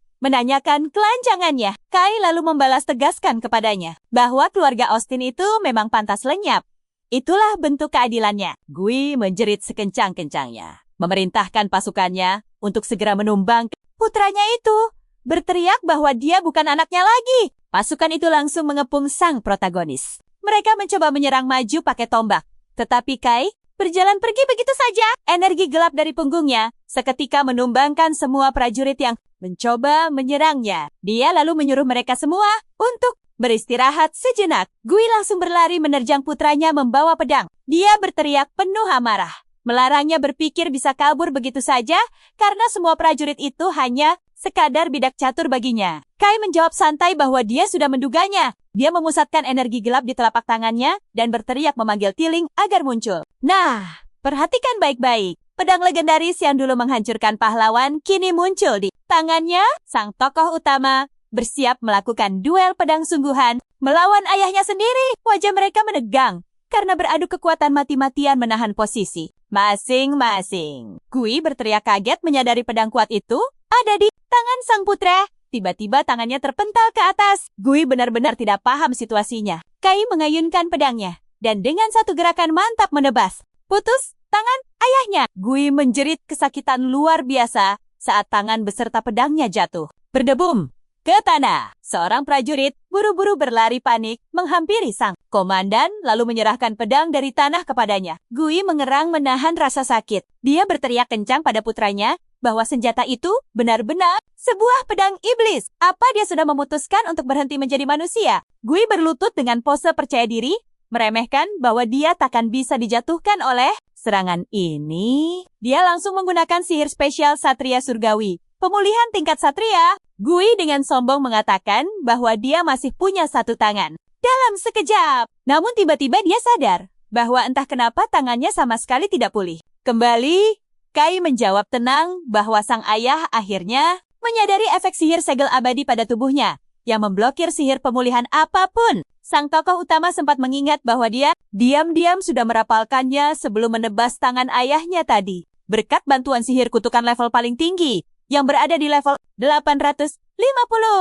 Dia menegaskan, bahkan gadis suci pun takkan bisa memulihkannya. Kai menutup luka parahnya, membiarkan sang ayah menerima ini sebagai kewajiban terakhir untuk ayahnya. Gui menahan lukanya dengan tangan sebelahnya, berteriak histeris bahwa dia baru saja menerima kelas hebat. Bagaimana mungkin dia? Kai membalas, petarung yang kehilangan tangan utamanya sudah tak ada bedanya dengan pajangan belaka. Kini keadilan sang ayah benar-benar tidak punya kekuatan. Sang ayah meneriakkan namanya keras-keras. Sang tokoh utama kembali teringat momen-momen dari kehidupan pertamanya dulu. Saat sang ayah melakukan sebuah perbuatan sangat mengerikan, dia memejamkan matanya sejenak, lalu berkata bahwa sang ayah telah menghancurkannya. Gui tidak mengerti maksud kalimatnya, lalu bertanya, apa yang sedang? Gimana menurut kalian? Lumayan epik kan? Bunyi denting terdengar. Protagonis menerima notifikasi selamat karena telah sukses membuat ayahnya kakak permanen. Dia mendapat 500 poin tambahan. Gui melihat sesuatu lalu tertawa sangat sinis. Dia berkata bahwa kini semuanya sudah jelas baginya. Kalau bukan Kai, pasti Aries. Dia berteriak girang, yang berarti Aries kini resmi menjadi pahlawan. Ramalan Saint Jonah ternyata selalu terbukti benar adanya. Sang protagonis terdiam dan terus menunggu. Gui berteriak dengan wajah super puas, menyuruh sisa prajuritnya segera merapalkan sihir pemulihan padanya, lalu menghabisi si penyihir gelap jahat ini bersama sang pahlawan. Namun, prajurit itu malah menunjuk Aries dengan tubuh sangat gemetar, ketakutan, dan berkata bahwa ada sesuatu yang salah dengannya. Gui menatap putranya itu tanpa paham. Hingga tiba-tiba dia menyadarinya dan langsung menjerit kaget bahwa Aries juga memiliki tanda kegelapan. Apa dia juga menerima kelas penyihir gelap? Ini benar-benar mustahil. Ramalan Ion tidak mungkin gagal menjadi kenyataan. Kai membenarkan dalam hati bahwa tebakan Saint Ion memang akurat. Aries sungguhan menjadi pahlawan kuat hari ini. Sayangnya dia sengaja menutupi tanda cahayanya dengan tanda kegelapan. Ion jelas merupakan ancaman utama bagi rencananya. Itu sudah pasti kebenarannya. Mengingat pemuda itu adalah anggota tim pahlawan. Keahlian unik tebakannya bisa menebak 7 hari ke depan dengan sangat akurat. Dia harus segera menyingkirkan pemuda itu secepatnya. Di sisi lain, Gui hancur oleh berita ini. Kai tersenyum mengejek, bertanya, apakah ayahnya ingin sekalian membuang Aries sekarang? Karena kini kedua ahli warisnya punya kelas kegelapan. Maka kebanggaan keluarga Austin resmi tamat sudah. Ayahnya kembali menjerit dipenuhi amarah. Ini sebuah mimpi buruk. Apa yang akan terjadi pada kehormatan keluarga Austin sekarang? Prajurit itu ragu menoleh kepadanya dan bertanya tentang apa yang bakal mereka lakukan pada Tuan Aries. Haruskah mengobatinya? Gui menjerit menyuruhnya dibuang ke tong sampah sebagai noda keluarga. Nah, sampai di sini dulu ya. Kalian pasti penasaran kelanjutannya. Mari kita mulai kisah epik ini bersama. Kai menghela napas, menatap ayahnya yang naif, menolak siapapun dari kelas kegelapan. Padahal seorang pahlawan sejati berdiri di hadapannya. Aries kini kehilangan gelar bangsawannya, dan tujuan utama jagoan kita sudah tercapai sempurna. Tidak ada lagi urusan di tempat ini. Dia pamit pergi, meninggalkan ayahnya yang masih berlutut tak berdaya di lantai. Sang ayah menoleh, bertanya dengan nada tak percaya. Apakah putranya itu benar-benar akan berpihak pada para iblis mulai sekarang? Kai mengangguk mantap. Setidaknya, kelompok iblis ini bisa dipercaya. Dalam hatinya, dia tahu hanya Colette yang benar-benar bisa diandalkan. Dia menghampiri gadis-gadis itu dan mengajak mereka pergi. Mereka langsung setuju. Sementara Griselda menatapnya dengan penuh kekaguman. Sasha bersorak memujinya. Melihat senyum ceria mereka, Kai merasa para iblis ini ternyata memiliki hati yang sangat tulus dan murni. Bagi Kai yang paham kelicikan manusia, gadis-gadis ini terlalu polos. Dia pun mengucapkan selamat tinggal pada ayahnya. Begitu melewati gerbang, seorang penjaga buru-buru menghampiri mereka, bertanya dengan cemas tentang keributan yang terjadi di dalam. Kai menyuruhnya memperingatkan semua orang, jangan ada yang mengikutinya, atau dia tidak akan segan-segan menyingkirkan mereka tanpa sisa. Penjaga itu gemetar ketakutan dan mengangguk cepat. Kai berterima kasih, lalu dalam sekejap mata, mereka bertiga menghilang tanpa jejak. Perhatikan baik-baik kejutan ini. Kai memakai sihir perpindahan instan kegelapan. Penjaga itu mematung. Syok berat melihat tuannya lenyap begitu saja. Jagoan kita dan pengikut setianya tahu sudah muncul di tengah hutan lebat dekat sungai. Gadis-gadis itu benar-benar takjub. Kai tersenyum cerah, mengajak mereka melanjutkan perjalanan. Sasha takjub melihat sekeliling, menyadari betapa hebat dan praktisnya sihir ini. Mereka sudah berada sangat jauh. Griselda menatap kagum, memuji bagaimana Kai dengan berani memberi pelajaran pada ayahnya tadi. Kai tersenyum dan berterima kasih. Griselda lalu bertanya, apakah sekarang mereka bisa menjelajah lebih jauh ke wilayah iblis? Tentu saja. Tapi Kai bilang, mereka harus bergegas pergi ke desa Lux terlebih dahulu untuk menemui Colette. Tiba-tiba sebuah ide cemerlang muncul. Jagoan kita memutuskan untuk memperkuat kekuatan para gadis ini sebagai langkah berjaga-jaga. Griselda terkejut bahagia. Apa mereka akan jadi makin kuat? Kai meletakkan tangannya dengan lembut di atas bahu mereka. Dia memberikan dorongan sihir kegelapan level 10. Keduanya mengerang saat energi luar biasa tiba-tiba melonjak masuk ke tubuh mereka. Aliran hangat merasuk kuat, membuat Griselda berteriak kegirangan. Sasha merasa kekuatan ini terlalu melimpah. Kai pun tersenyum menyadarinya. Inilah asyiknya kontrak bawahan dia. bisa membagikan kemampuannya kapan saja. Tenang, kekuatan aslinya tidak akan berkurang sedikit pun. Hitung-hitung dia hanya berbagi kekuatan, bukan memberikannya penuh. Sambil menggaruk kepala, sang jagoan meminta maaf karena membuat mereka terkejut. Gadis-gadis itu terengah-engah, mencoba menenangkan diri. Dengan terbata-bata, mereka berusaha mengucapkan terima kasih atas kekuatan epik barusan. Reaksi seantusias itu sungguh tak terduga. Kai menyarankan mereka beristirahat sebentar, jadi mereka semua duduk santai di atas batang kayu. Pikiran Kai langsung tertuju pada gelang itu. Dia yakin Colette pasti aman di luar sana. Gadis itulah yang memberikannya. Gelang jimat dari kehidupan pertamanya itu memang sudah rusak, tapi energi sihir yang sangat pekat masih memancar kuat darinya. Coba kalian tebak apa yang terjadi? Tiba-tiba MC kita menyadari bahwa dia bisa memakai sebuah jurus andalan untuk memeriksanya. Dia mencari dalam daftar jurusnya dan menemukan penilaian item. Menguras 500 poin, tapi ini sangat berguna untuk membongkar misteri. Status, harga, dan cara pakainya akan langsung terlihat jelas. Tanpa ragu, Kai segera memulai proses analisis gelang misterius tersebut. Ternyata itu gelang waktu. Di dalamnya tersimpan doa suci yang penuh harapan untuk bisa bertemu kembali dengan sang pujaan hati. Benda ini memuat sihir murni dari gadis suci waktu. Hebatnya lagi, perlindungan sihir pemiliknya otomatis meningkat sebanyak 5%.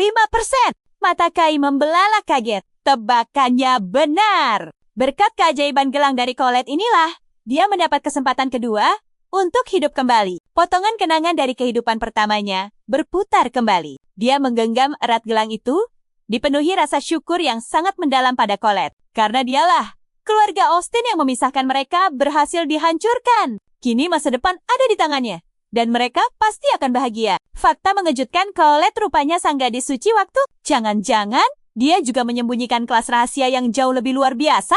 Daripada pusing menebak-nebak, dia harus segera menemuinya. Di sisi lain, Griselda menatap tuannya yang melamun dengan raut wajah kebingungan. Dia bertanya, apakah ada masalah? Kai mengelak pelan, tersenyum, dan kembali memimpin jalan. Gadis-gadis itu pun mengikutinya dengan sangat gembira. Sang jagoan membatin meminta Colette untuk setia menunggunya. Sementara itu, di sebuah ruangan gelap yang hanya diterangi cahaya lentera temaram, seseorang tampak berlutut hormat di hadapan Jonah. Jonah memuji kinerjanya, lalu menyuruhnya pergi. Satria itu langsung pamit tanpa banyak tanya. Jonah menyeringai sangat licik. Dia akhirnya menemukan jejak gadis suci. Waktu. Tak lama kemudian, suasana mencekam menyelimuti desa Laks. Jonah bersama anak buahnya sedang menginterogasi warga desa habis-habisan. Dia berdiri angkuh di depan seorang pria malang yang terikat kuat. Salah satu anak buahnya menodongkan pedang tajam ke arah pria itu. Jonah membungkuk sinis, terus mencecar untuk mendapatkan informasi penting. Beberapa warga lain yang diikat tergeletak pasrah di jalanan. Jonah tertawa, mengumumkan bahwa lokasi perkiraan Colette akhirnya berhasil mereka dapatkan. Jadi apa yang akan kau dan aku lihat selanjutnya? Pasti pertarungan seru. Dia berterima kasih, lalu bersiap menyusul gadis suci. Ayo kita masuk ke cerita epik ini. Bawahan itu disuruh menghapus ingatan mereka dengan sihir. Orang-orang kebingungan dan langsung berteriak heboh. Tunggu dulu. Apa ingatan mereka benar-benar akan dihapus begitu saja? Pria itu berteriak ketakutan. Dia memohon agar sihir berbahaya itu tidak digunakan karena bisa membuat gila. Jonah membetulkan kacamatanya dengan santai. Karena pria itu terlalu egois, dia memutuskan untuk memberinya sedikit pelajaran. Dia menyuruh anak buahnya menyingkirkan pria itu. Keringat dingin bercucuran. Jonah lalu menatap sandera yang lain. Apa ada lagi yang menentang sihir pelupa ini? Kerumunan itu menggeleng ketakutan. Jonah malah tertawa puas. Hebat! Ternyata cuma satu orang. Sementara itu, di hutan dekat desa Laks, burung gagak terbang panik. Colette berlari kencang menghindari kejaran dua bawahan Jonah. Gadis itu kehabisan napas. Tapi Jonah mengangkat tangannya. Doa paus pasti akan menyelamatkan sang gadis suci. Sejujurnya, Jonah sama sekali tidak peduli soal itu. Mau jadi pahlawan atau raja iblis? Dia masa bodoh. Dia cuma butuh kehidupan kedua yang baru. Hanya gadis suci waktu yang bisa mengabulkannya. Skill ramalannya memastikan putri bangsawan itu tidak akan lolos. Satu anak buahnya bingung. Kenapa dia dibiarkan lari? Jonah bilang ini aneh. Mungkin dia mengira mereka hanya bandit biasa di kegelapan malam. Rasanya mustahil gadis itu bisa merasakan sesuatu dengan skill miliknya. Tahan napas kalian sebentar. Gadis itu lari ke bangunan dan menyadari jalannya sudah benar-benar buntu. Para pengejar akhirnya menyusulnya. Sang iblis agung berteriak kesal karena terlambat menyadarinya. Sementara Colette terdiam sebentar. Dia lalu bilang, tidak ada hal buruk yang terjadi. Jadi mereka pasti bisa bicara baik-baik. Ternyata Jonah ada di sana dan memanggil namanya. Pria itu membungkuk sopan, sok gembira, bisa bertemu dengannya. Colette memanggil namanya dengan nada super dingin. Tiba-tiba, Jonah melihat tanda aneh di tangan gadis itu. Apa benar dia gadis suci waktu? Colette pun bertanya, apa tujuan mereka datang dan membuat keributan? Jonah tersenyum licik, mengatakan mereka datang menjemputnya karena Raja Iblis yang baru saja muncul sesuai ramalan. Mereka butuh kekuatan sucinya untuk membuat pelindung di sekitar ibu kota. Tapi gadis itu langsung menolak. Wajahnya cemberut. Dia bilang, itu kan tugas Jonah. Sambil memegang dada, dia berteriak tidak takut sama sekali. Pahlawan sejati bernama Kai sudah mencegah kebangkitan Raja Iblis. Jonah menatapnya dengan wajah sangat kebingungan. Colette membalas, bukankah Jonah meramal Raja Iblis akan lahir hari ini dan melenyapkan separuh penduduk negara? Karena itu tidak terjadi, berarti Kai berhasil mengatasinya. Jonah tertawa dan bertanya dari mana dia tahu. Dengan percaya diri, dia bilang Chi yang memberitahunya. Dia dari masa depan. Meski Jonah mungkin tidak percaya. Kalian juga pasti kaget kan? Kai itu pahlawan sejati. Jonah tertawa histeris dan pura-pura bingung. Dia berteriak, bagaimana mungkin ada yang hidup kedua kalinya? Bukankah Kai ini putra dari keluarga Austin? Colette mengangguk.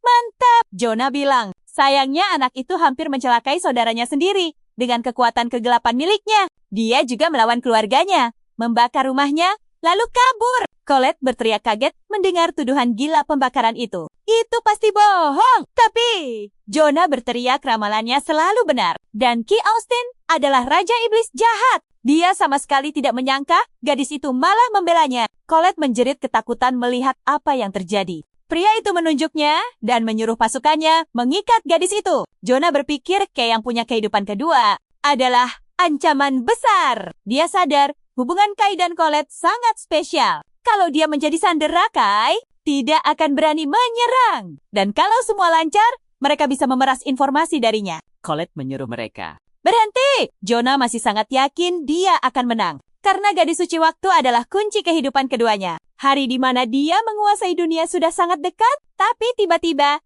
sang iblis agung muncul begitu saja. Dari belakang gadis itu, dia berubah ke wujud aslinya dan mengaum keras. Pasukan itu sangat ketakutan. Mereka berteriak panik saat iblis agung itu menebas dengan cakarnya. Seorang bawahan langsung memanggil nama Jonah sambil gemetar ketakutan. Iblis itu berdiri di belakang Colette dengan api menyala. Gadis itu tadinya mengira mereka bisa diajak diskusi. Tapi ternyata semua omongan Kai memang benar. Jonah tidak terima dan berteriak, ini sama sekali tidak mungkin. Iblis agung ada di sini. Colette menyalahkan Jonah atas kerusakan manusia serigala. Dia menyuruhnya mengakui semua dosanya. Jonah berteriak ketakutan, memohon ampun dan berjanji akan menuruti semuanya. Iblis agung itu mengancam akan membungkam mulutnya selamanya. Kalau Jonah berani kabur dengan kebohongan murahan itu. Kalian puas dengan endingnya kan? Colette menyuruhnya berhenti. Lalu mereka menatap tajam ke arah Saint Jonah. Ayo kita mulai. Pria ini berteriak bahwa kaisar yang memaksanya. Dia sama sekali tidak ingin melakukan hal gila ini. Jika Raja Iblis tidak pernah ada, buat apa dia repot mengejar gadis itu? Gadis itu bertanya, apa itu benar? Saint Jonah membenarkannya. Dia lalu menunduk, tersenyum licik, dan bersumpah atas ucapannya. Colette percaya padanya. Gadis itu lalu menyuruh mereka membuang semua senjata dan menyerah sekarang juga. Saint Jonah setuju. Tapi dia punya satu permintaan kecil. Pasukannya banyak yang terluka parah akibat serangan iblis itu. Gadis itu mulai panik dan berteriak agar mereka segera disembuhkan. Tapi Saint Jonah menahannya dan bilang, ini semua salahnya. Jadi biar dia yang urus sendiri. Colette pun setuju. Pria itu mengeluarkan sebotol ramuan dan mulai meminumkannya. Pada prajuritnya yang terluka, Saint Jonah menyuruhnya meminum ramuan pemulihan ini pelan-pelan. Rasanya sangat enak dan manis. Dia lalu tertawa mengejek tepat di depan gadis itu. Dia sangat mudah ditipu. Tiba-tiba bawahan itu terbatuk. Gadis itu benar-benar kebingungan. Pria itu berteriak histeris, batuk hebat. Dan perlahan tubuh bawahan itu mulai berubah wujud. Dia menjerit kesakitan. Merasa tubuhnya akan meledak saat ini juga. Colette panik luar biasa. Bawahan itu berubah jadi raksasa seperti monster iblis. Dia menangkap tinju musuh untuk menguji kekuatan barunya. Saint Jonah bersorak bangga bahwa dia berhasil meningkatkan levelnya. Bagaimana bisa gadis itu level 800? Mata bawahan itu melotot. berteriak bahwa ini mukjizat. Dia pasti bisa menahan serangan iblis besar itu. Sang iblis besar menggeram kesal. Jelas dia punya kartu truf lain. Tapi si bawahan tidak selemah itu. Perhatikan ini. Bentrokan epik pun pecah. Colette ketakutan dan mundur. Saint Jonah berteriak bahwa dia tertangkap. Dia membuka bukunya. Dia bersumpah akan memastikan gadis itu tidak lolos. Pria ini langsung melancarkan sihir cahayanya. Holy Hero, iblis besar itu melihatnya. Saint Jonah sudah tersenyum menang. Panah itu melesat cepat ke arah gadis itu. Colette mencoba menghindarinya. Saint Jonah meneriakkan namanya dan mengendalikan panah itu. Tiba-tiba, sang iblis melompat dan melindungi gadis itu. Dengan tubuh besarnya sendiri, panah suci itu telak menghantam dadanya. Gadis itu langsung menjerit memanggil namanya karena merasa sangat sedih. Dia tidak paham kenapa iblis ini mengorbankan dirinya. Iblis besar itu menjerit kesakitan. Para bawahan hanya menatap dengan ngeri. Saint Jonah mengejek Colette yang kelewat naif. Dia tidak menyangka iblis tingkat tinggi rela merendahkan diri hanya demi bertingkah seperti anjing setia. Para satria bawahan itu menunduk ke pedang mereka dan mengaktifkan sihir. Jonah berteriak, menyuruh para satria suci untuk maju. Mereka mematuhi perintahnya. Pria ini mengklaim bahwa ini semua demi sebuah keadilan. Mereka berlari, maju. Pedang mereka bersinar terang oleh energi sihir, bersiap menghabisi iblis besar itu. Jonah membetulkan posisi kacamatanya, berpikir bahwa sihir cahaya memang kelemahan utama kegelapan. Para bawahannya menebas iblis itu tanpa ampun. Jonah merasa serangan ini mungkin agak berlebihan untuk sihir elemen gelap. Como se semas, kami tomo saige. Setelah semua kelicikan ini, dia masih berani menyebut dirinya Sen. Sungguh memalukan. Jonah malah tertawa lepas. Kejam, dia ditempatkan pada posisi Sen. Artinya dia adalah lambang keadilan mutlak. Sang iblis menghela napas, menyebut Jonah manusia kecil yang hina. Dia pun jatuh pingsan. Dia menyebut nama gadis itu dan memintanya untuk segera menyelamatkan diri sendiri. Lalu tubuhnya seketika lenyap. Colette menatapnya dengan penuh ngeri, benar-benar tidak percaya. Bawahan yang bermutasi itu berdiri bangga, mengagumi kemenangannya atas sang iblis. Tapi coba kalian lihat ini. Tiba-tiba uratnya menonjol dan cairan merah menyembur dari kulitnya. Dia menjerit kesakitan, lalu ambruk ke tanah yang dingin. Bawahan itu menatap tuannya dengan penuh harap, memohon untuk disembuhkan. Tapi Jonah dengan jijik menyuruhnya untuk menjauh. Pria itu merasa sangat jijik. Bawahan yang terluka parah itu bingung dan tidak paham apa-apa. Colette berlari mendekat dan mulai mencoba menyembuhkannya dengan tangan kosong. Gadis itu berjanji tidak akan mengabaikannya. Dia akan menyembuhkannya sekarang juga. Bawahan menatapnya sambil menangis. Dia sangat mengagumi kebaikan hatinya. Dia merasa gadis ini begitu manis. Bagaimana bisa dia berbuat sejahat ini? Padanya, gadis itu menyembuhkannya sambil berurai air mata. Bawahan itu mulai minta maaf berulang kali. Tapi sesuatu di dalam tubuhnya meledak hebat dan cairan merah dalam jumlah besar keluar dari mulutnya. Cairan itu mengotori wajah dan rambut si gadis. Jonah mendekat santai dan berkata ini. Pemandangan yang sangat menjijikkan. Situasinya memburuk, mereka harus berubah. Colette sadar dan bertanya, apa pria ini sudah tahu ini akan terjadi? Jonah berdiri santai dengan buku terbuka. Dia membenarkan ucapan gadis itu. Ramuan itu memang dirancang untuk meningkatkan kekuatan sihir dengan bayaran kekuatan tubuh. Gadis itu tidak bisa menahan emosinya dan menangis pecah. Dia bilang, pria itu selalu mengejek Kai si Raja Iblis. Padahal nyatanya, dialah musuh umat manusia yang sebenarnya. Jauh lebih buruk dari iblis manapun. Jonah menutup bukunya,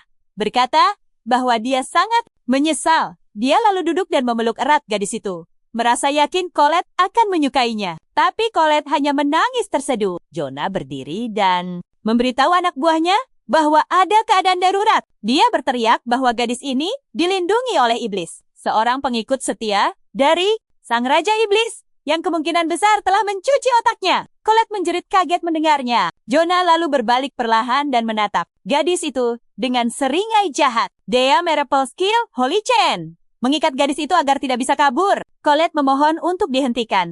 Menurut kalian, siapa yang benar di sini? Jonah membentaknya, menyebut Kai musuh mereka. Dia melarang keras Colette menemuinya. Tapi gadis itu menolak. Bayangkan kalian di posisi ini. Dia berteriak bahwa rantainya akan mencekiknya jika dia melawan. Tapi gadis itu bersikeras, Kai bukanlah seorang musuh. Jonah tertawa lepas. Tahu persis, dia sangat mencintainya. Perasaan yang luar biasa. ucapnya. Colette hanya bisa tertunduk dan menangis. Pria licik itu menyeringai.